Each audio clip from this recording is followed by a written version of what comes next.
നമസ്കാരം. ഈ വീഡിയോ കൊങ്കൺ റെയിൽവേയുടെ ഇതുവരെയുള്ള ഏറ്റവും വിശദമായ കഥയാണ്.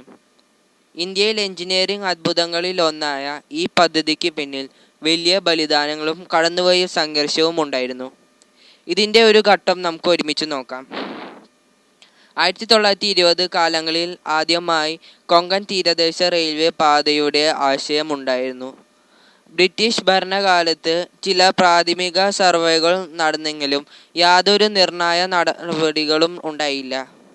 1984 ഇന്ത്യൻ റെയിൽവേസ് ഒരു വിശദമായ സർവേ നടത്തി. അതിനുശേഷം 1989 റെയിൽവേ മന്ത്രി ജോർജ് ഫെർണാണ്ടസിൻ്റെ നേതൃത്വത്തിൽ Konkan railway corporation limited KRCL രൂപീകരിക്കപ്പെട്ടത്. 1990 September 15 റോഹിൽ ആദ്യത്തെ ഫൗണ്ടേഷൻ സ്റ്റോൺ ഇട്ട് പദ്ധതി ഔദ്യോഗികമായി ആരംഭിച്ചത്. KRCL ഹെഡ്ക്വാർട്ടേഴ്സ് നവി മുംബൈയിൽ ബേലാപൂരിലാണ്. മൊത്തം 738.941 കിലോമീറ്റർ നീളമുള്ള ഈ പാതയ്ക്ക് 4850 ഹെക്ടർ ഭൂമി ഏറ്റെടുക്കേണ്ടി വന്നു. ഏകദേശം 42,000 ഭൂമി ഉടമകളെ തങ്ങളുടെ ഭൂമി ഈ പദ്ധതിക്ക് വേണ്ടി വിട്ടു നൽകി. അതിൽ വലിയൊരു ശതമാനം വ്യക്തികൾ സ്വമേധയാ ഭൂമി കൈമാറിയതാണ്. 144.88 കോടി രൂപയുടെ നഷ്ടപരിഹാരമാണ് വിതരണം ചെയ്തത്. ഇത്ര വേഗത്തിൽ ഇന്ത്യയിൽ ഇതിനു മുമ്പ് ഒരിക്കലും ഇത് സംഭവിച്ചിട്ടില്ല. കൊങ്കൺ റെയിൽവേയുടെ എഞ്ചിനീയറിംഗ് വശം അതിശയിപ്പിക്കുന്നതിനാൽ നമുക്ക് അതിൻ്റെ വിശദാംശങ്ങൾ നോക്കാം. മൊത്തം ദൈർഘ്യം 738.941 കിലോമീറ്റർ. ടണലുകൾ 91 എണ്ണം. മൊത്തം ദൈർഘ്യം 84 കിലോമീറ്റർ. വെന്റിലേറ്റഡ് ടണലുകൾ 7 എണ്ണം. പാലങ്ങൾ 2286 എണ്ണം. മൊത്തം ദൈർഘ്യം 25.4 കിലോമീറ്റർ. സ്റ്റേഷനുകൾ 72 എണ്ണം. മേഖലകൾ രത്നഗിരി മേഖലയും കാരാർ മേഖലയുമാണ്. ഗ്രേഡിയൻ്റ് 1:150 ആണ്. സമീപത്തുള്ള റെയിൽവേകൾ central, south western, southern railway എന്നിവയാണ്. ഇൻ്റർചേഞ്ച് പോയിൻറ്റ്സ് റോഹ, മജോഡ, മഡ്ഗാവ്, തോക്കൂർ എന്നിവയാണ്. ലെവൽ ക്രോസിംഗുകൾ 88 എണ്ണം. ഏറ്റവും ഉയർന്ന വയഡക്റ്റ് പൻവൽ വയഡക്റ്റ് ആണ്. അതിൻ്റെ ഉയരം 64 മീറ്റർ ആണ്. ഹോൾട്ട് സ്റ്റേഷനുകൾ 4 എണ്ണം. അവ സവുന്തൾ, സുരവലി, ചിത്രാപൂർ, മൂകാംബിക റോഡ്, ബയന്ദൂർ ആണ്. ഡബിൾ ലൈൻ പാതകൾ റോഹ, വീർ, മജോഡ, മഡ്ഗാവ് എന്നിവയാണ്. കൊങ്കൺ റെയിൽവേയുടെ ഏറ്റവും നീളം കൂടിയ കർവ്ഡ് ടണൽ 6.5 കിലോമീറ്റർ ആണ്. ഏറ്റവും വലിയ പാലം ശരാവതി നദി പാലമാണ്, 2.6 കിലോമീറ്റർ നീളമുള്ളത്. ഈ പദ്ധതി നടപ്പിലാക്കുന്നതിനിടെ 74 പേർക്ക് ജീവൻ നഷ്ടപ്പെട്ടു. ഇതിൽ പെട്ടെന്നുണ്ടായ അപകടങ്ങളും ടണൽ പണിക്കിടെ ഉണ്ടായ അപകടങ്ങളും ഉൾപ്പെടുന്നു. പ്രത്യേകിച്ച് 9 ടണലുകളിൽ സോഫ്റ്റ് സോയിൽ കാരണം വലിയ പ്രശ്നങ്ങൾ നേരിട്ടു. കളിമണ്ണ് നിറഞ്ഞ കുന്നുകളിൽ തുരങ്ക നിർമ്മാണം വളരെ ബുദ്ധിമുട്ടുണ്ടായിരുന്നുവെന്ന് പറയപ്പെടുന്നു. മൃദുവായ മണ്ണിൽ ജോലി ചെയ്യുന്ന ഈ ദിവസങ്ങളിൽ മാത്രം 19 ജീവൻ നഷ്ടപ്പെട്ടു. ശക്തമായ ഹാർഡ് റോക്കിൽ TBM ടണൽ ബോറിംഗ് മെഷീൻ ഉപയോഗിച്ചു. ഗോവയിൽ വലിയ പ്രതിഷേധങ്ങൾ ഉണ്ടായിരുന്നു. ഖാസാൻ ഭൂമി നശിക്കപ്പെടുമെന്നും പുനരധിവാസം അന്യായമാകുമെന്നും പരിസ്ഥിതി സംഘടനകൾ ആരോപിക്കുന്നു. പിന്നീട് ഒരു പുനഃക്രമീകരണ സമിതി രൂപീകരിച്ചു.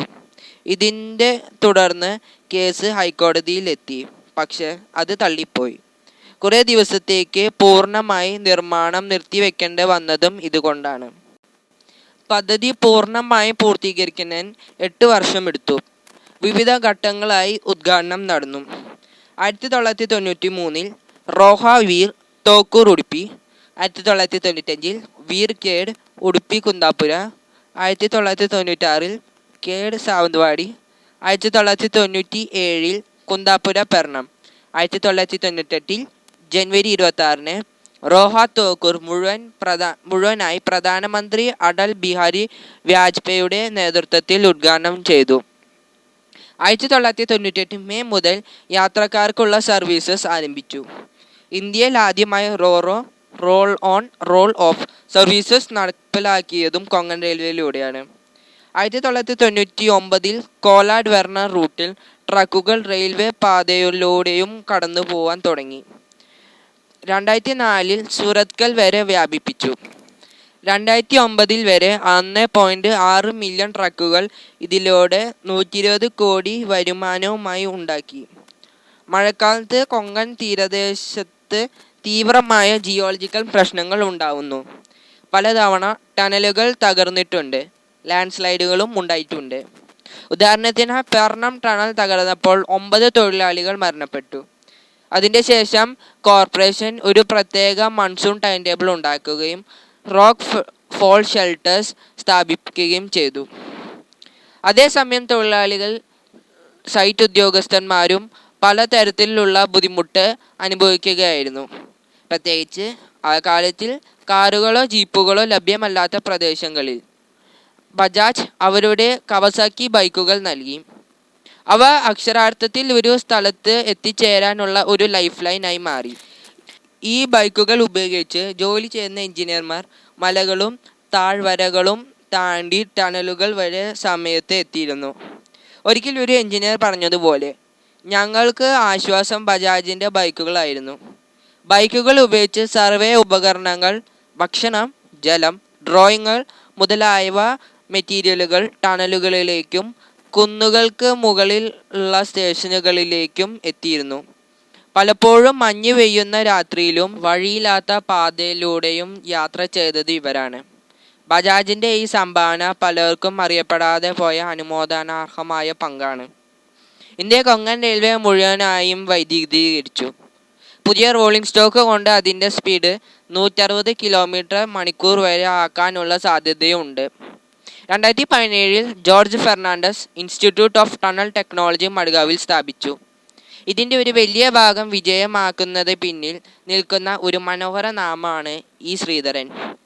KRC രൂപീകരിക്കുന്നതിൻ്റെ ശേഷം അവർ ചെയർമാനും മാനേജിംഗ് ഡയറക്ടറുമായിരുന്നു. അവരുടെ വിഷൻ, പദ്ധതീകരണം, എഞ്ചിനീയറിംഗ് പരിചയം എല്ലാം കൊങ്കൺ റെയിൽവേയുടെ ഒരു അടിത്തറ പോലെയായിരുന്നു. പക്ഷേ 1990 അവർ ഡൽഹി മെട്രോ ലക്ഷ്യമായി മാറി. പിന്നെയും ഇവിടെ അവർ ഉറപ്പിച്ച ഫ്രെയിംവർക്ക് എഞ്ചിനീയറിംഗ് അത്ഭുതമാക്കി. എൻ്റെ അച്ഛൻ 1994 മുതൽ കൊങ്കൺ റെയിൽവേയിൽ ജോലി ചെയ്യുന്നു. എൻ്റെ അച്ഛൻ ഈ പ്രൊജക്റ്റിൻ്റെ ഭാഗമായിരുന്നു എന്നതിൽ ഞാൻ അഭിമാനിക്കുന്നു. 42,000 ഭൂ ഉടമകൾ, ജീവൻ നഷ്ടപ്പെട്ട 74 തൊഴിലാളികൾ, നിരവധി എഞ്ചിനീയർമാരും ടീമുകളും, ബജാജ് പോലെയുള്ള ഗതാഗത പിന്തുണയും. ഇന്നത്തെ ഇന്ത്യയുടെ നട്ടലായ കൊങ്കൺ റെയിൽവേയുടെ നിർമ്മാണത്തിൻ്റെ പിന്നിലെ യഥാർത്ഥ വിജയം ഇതാണ്.